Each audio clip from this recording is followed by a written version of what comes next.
Hello World 2025 Golden Globes Award Night in Beverly Hills, California. Let's all meet the winners of this year.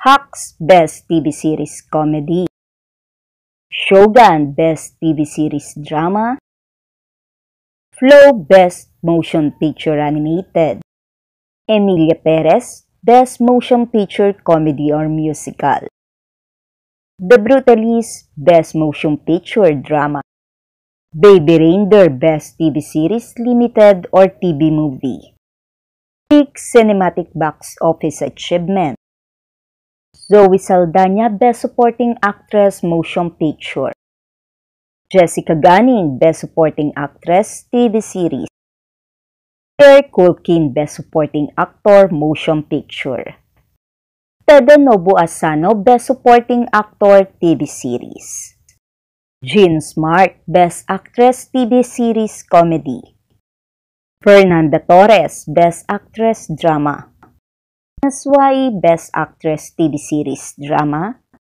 Demi Moore Best Actress Comedy or Musical, Horiyuki Sanada Best Actor TV Series Drama, Jeremy Allen White Best Actor TV Series Comedy, Sebastian Stan Best Actor Comedy or Musical, Adrian Brody Best Actor Drama. Congratulations to all the winners, and they all truly deserve the award. Thank you, Entertainment Tonight. Great day to all. Always like, comment, share, and subscribe on my channel. Thank you.